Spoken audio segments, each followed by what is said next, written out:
Hello and welcome everybody. We are live for our second of the Ask the Experts panel, a virtual event series meant to support you, parents at home who are struggling on how to find any normalcy or struggling with questions that they need answers to about what's happening with their teen or young adult during these times. But before we get started today, we have a very special guest lined up. I would like Marina to talk about what's happening with Sandstone Care.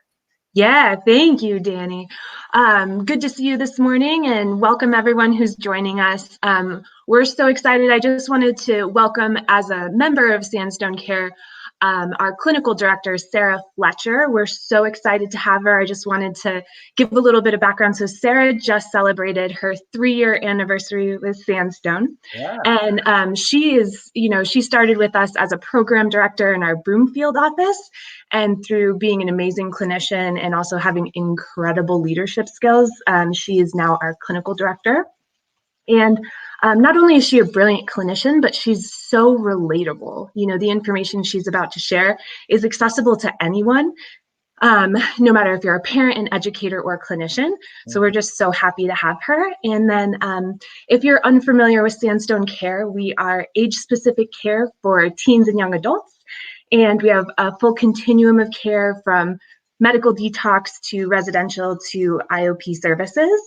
And an exciting announcement is that starting tomorrow, we're going to have testing for active COVID and antibodies at our detox center and our adolescent residential.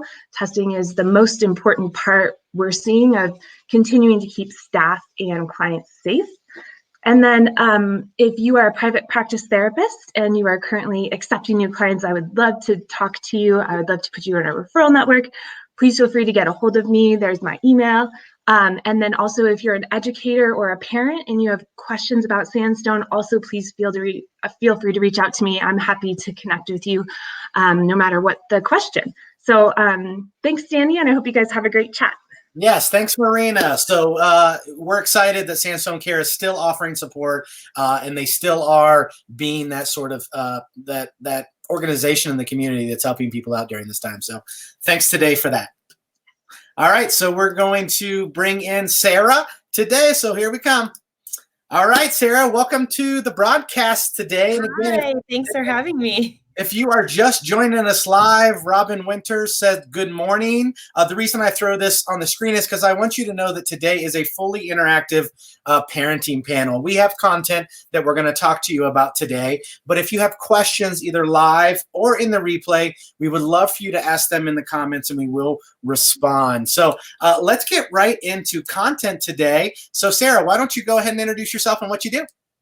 Hi, yeah, I'm really excited to be here. So thank you, Danny, for letting me join today. So I oversee clinical services for Sandstone Care. That means that I have spent most of my recent efforts at our Sandstone Care Colorado Springs detox and residential location.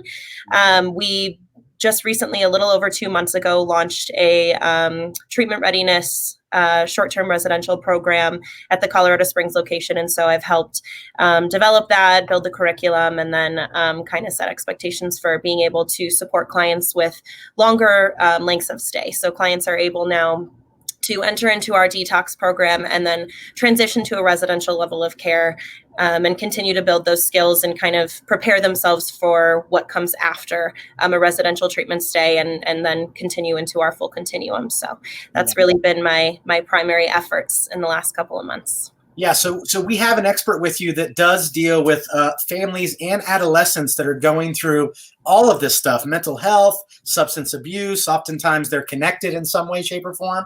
So you've got access today to somebody that's got information that you might need. So I would encourage you to ask your questions for sure. But let's hop right into content today and really kind of add some value about staying connected with your teens and asking the expert. So Sarah, one thing we want to start with is what are some behaviors a parent should look out for when assessing for increased mental health or substance abuse? What are some things parents should be watching for? Yeah, totally. So I think right now, the flags and warning signs that we look for can be a little bit tricky, especially amidst this pandemic. A lot of the choice and power has been taken away from our kids, for examples of them not being able to attend school in person and a lot of their sporting events and things like that. And so right now, we really want to look for the details. The details matter so much in this situation. And so what we're really looking for is increased isolation by choice. And so what that means is if your child or an adolescent has an opportunity to engage with someone face to face and connect within their home, and they're choosing not to, that's something that we really want to kind of be on the lookout for. The other piece of that is increased sleep habits, decreased appetite, being really diligent and looking for any smells. If we notice any smells of marijuana coming from a client's bedroom, we really want to just take a look at the details because those really matter. Again, other things are just if we start to see some mood dysregulation or some increased irritability, obviously we want to have grace during this time because this is an extremely stressful kind of pandemic that's happened with all of us. But it's also the things we're looking for trends and we're looking for patterns. Yeah. And when you recognize these trends or patterns, we're going to talk about really some things you can do, some next steps. So we're not going to leave you there. If you're either a parent that is just learning about Sandstone for the first time now, and you've started to have these concerns and worries, we've got some stuff for you today. And if you're a parent that's in the program right now, or even an alumni, we really want you to kind of step up on what you're learning and help out people that are really experiencing this for the first time during this, because this is hard on kids. This is hard on our young adults and what they're going through right now with this isolation. So that helps us right into sort of some tips, Sarah, for dealing with boredom and isolation. Yeah, for sure. And I think this is something that we all are struggling with right now because we have had a lot of our hobbies and our activities kind of taken away from us just for safety measures to keep everybody safe. And so my biggest thing of dealing with boredom and isolation for clients, my recommendation is to really go back to what makes you happy and really focus on the things that you are in control of and the things that you do have power over. And so my tips to parents are have a conversation and a connection with your child and ask them, what do you really miss? And how can we get creative to make that happen? And so a lot of times we look at things that we were unable to do and we kind of focus on the things that we can't do. But right now there are a lot of really cool hobbies and virtual opportunities for adolescents to still engage and have coping skills and healthy hobbies that they can practice while they're also practicing social distancing and safety. And so utilizing virtual forums are really, really beneficial. And then utilizing the hobbies that you have within the home, increasing connection and face-to-face communication when you can within your family. So whether that's having game nights or playing cards or just increasing your ability to have family dinners, these are all things that you can do within your home that you have power over. Yeah, yeah. And it is that feeling of not having control, and your kids are losing that control right now. In fact, we're all losing that control right now. And family time, like you said, is important. You need to make sure that there's not too much isolation and your kids aren't coming out of the room. So what are some tips for you on how to initiate and inspire to have that family time? And as you talk about it, I want you to talk to a very general, broad, like tips, and then tips for when someone's not getting along with their kid at the same time. Does that make sense? Yeah, absolutely. I think that in order for family time to happen, it needs to be enticing and engaging. I have worked with numerous parents who tell me that spending time with their kids is the last thing that their adolescent wants to do, which is fair. They're going through all sorts of changes in their life. And I think the biggest thing here is making that engagement exciting for your kid. And so the other piece of this is not springing family time on your kid without their knowledge. And so I know sometimes we can get this spark of excitement and we want to go and have family time right now. And that can feel really overwhelming. It can feel really forced. And so my recommendations to families who are trying to increase family time and inspire their kids to have family time would be to plan it.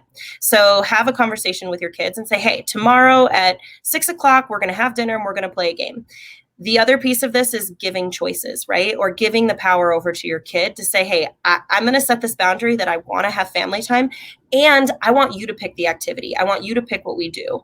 And if your kid's having trouble picking something, give them choices, give them options, things within your control, and also empowering them, because we know when we inspire people and we empower them to make their own choices, they're going to make positive choices. And so I think it's really important to make an activity engaging and inspiring. And the way that we do that is by building connection and just having dialogue. I think right now we know that in order to decrease mental health symptomology and to decrease substance use risks, we need to engage in connection and face-to-face communication whenever we can. And I know that that's not easy, and it can be really overwhelming, especially right now. This is something that we're all going through as a human race, and we've never dealt with it before. We've never seen anything like this. And so amidst this pandemic, this is a really cool opportunity to be able to reconnect with our kids and figure out who they are and what they like to do, and then support them in that process. Yeah, and it is figuring out how to slow down too, right? We all feel like we're more busy than ever, but this is an opportunity to engage with your kids. So we have a few comments coming in. Sammy Miller says, Sarah, could be a friend of yours. And Robin, this question was meant to say, is your program supported by insurance, particularly Kaiser? The program is supported by insurance. Kaiser, can you speak to that? Sarah, it's a different route, but. It is, yeah. So I know this answer is probably very vague, but while we are not in network and we don't work directly with Kaiser, we have had luck with single case agreements in the past. And so I would say that while we don't directly work with Kaiser, I would encourage Robin to reach out to our admissions team and kind of ask some questions there, because I have seen it happen. I've seen single case agreements happen numerous times during my years at Sandstone. So we have a wonderful admissions department and a really, really amazing insurance advocate team that works magical miracles that I've seen to get people supported. Yeah, and that's about the only insurance that you're going to get an answer like that. That's because Kaiser's just its own entity, kind of works on its own things because they have all their own services. Every other insurance, you can visit sandstonecare.com and see what we're in network with. But as always, you can call and get your questions answered that way. So Sarah, when we had a conversation prior to this, especially if parents and kids are kind of arguing or just not jiving because everybody's stressed, there was this idea that you brought up about leveling, right? About leveling with your children. Can you kind of expound on that a little bit?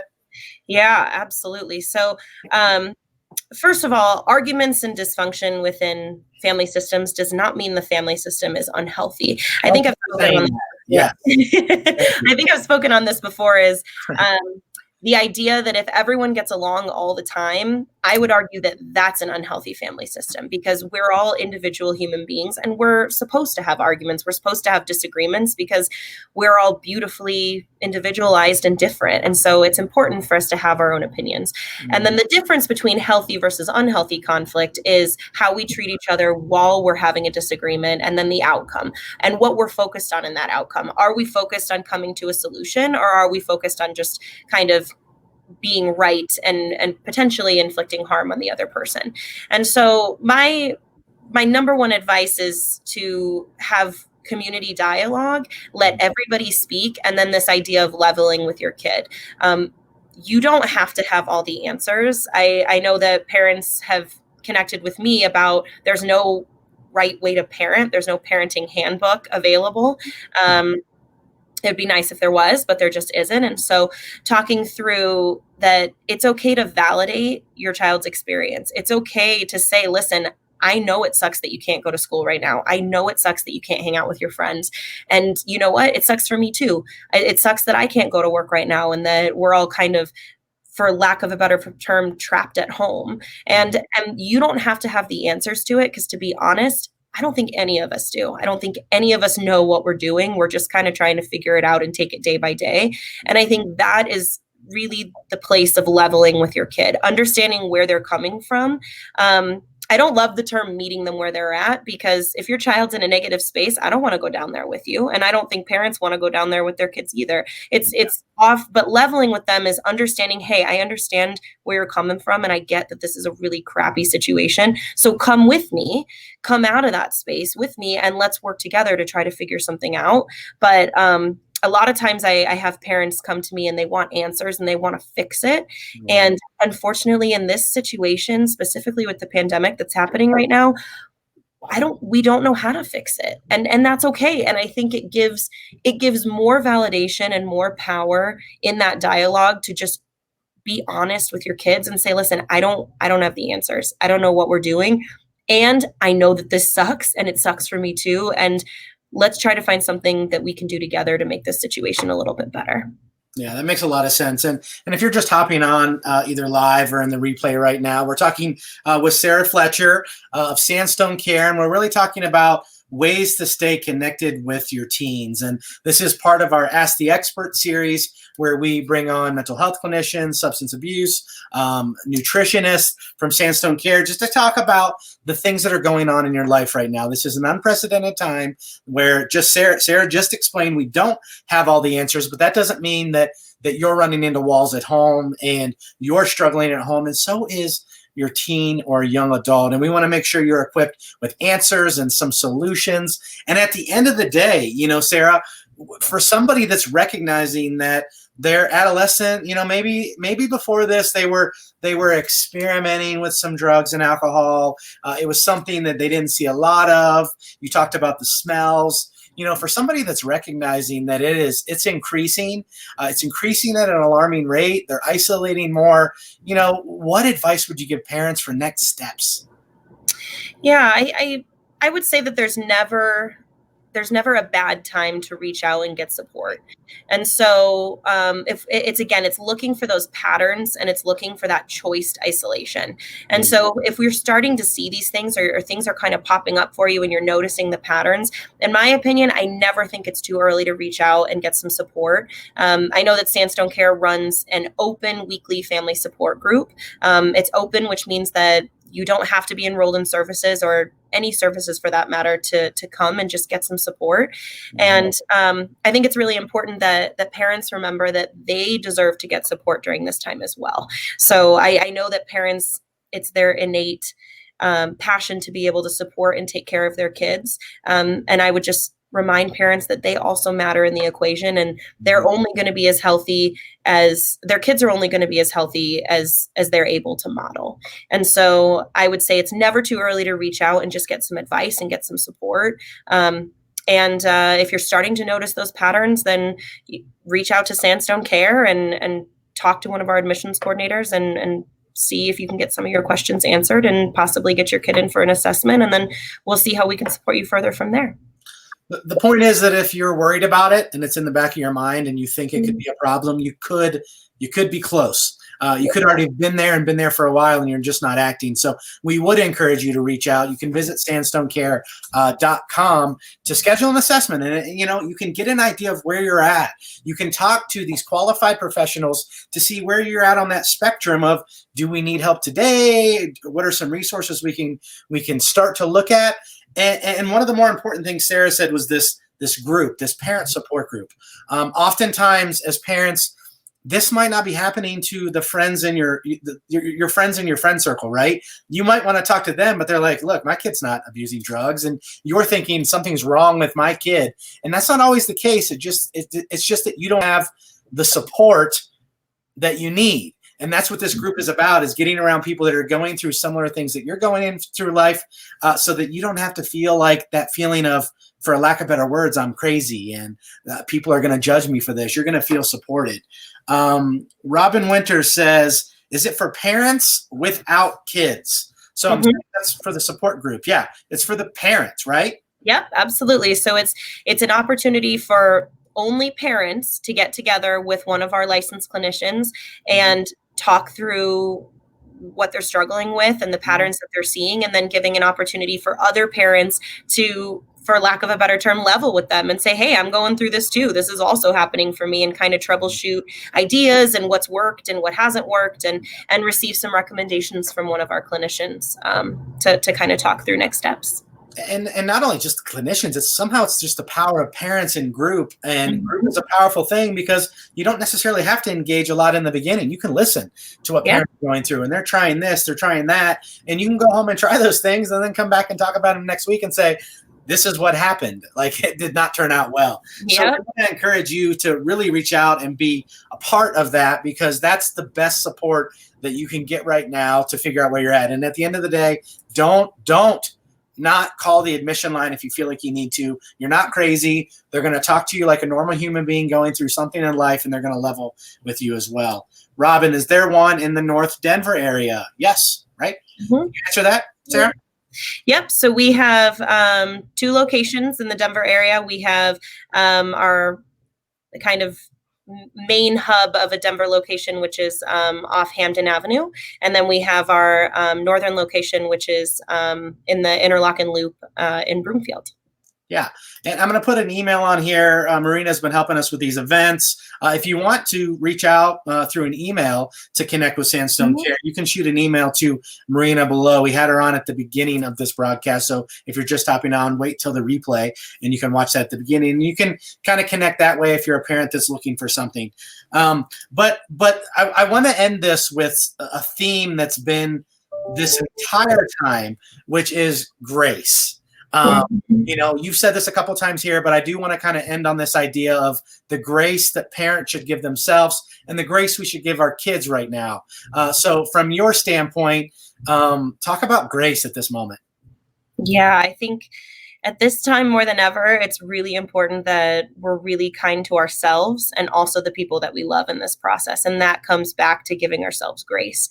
And so while we talked a little bit about looking for patterns, and looking for kind of choice isolation and things like that, I think it's also important to remember that this is a really tough time, and it's hard enough being an adolescent growing up in general, and now we've added, you know, a worldwide pandemic on top of it.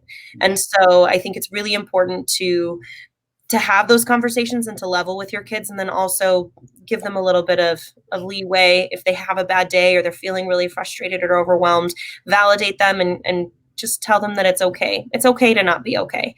And also remembering that you're really kind to yourselves as well, because we're just trying to figure it out day by day. And so I love that, Danny. Thank you.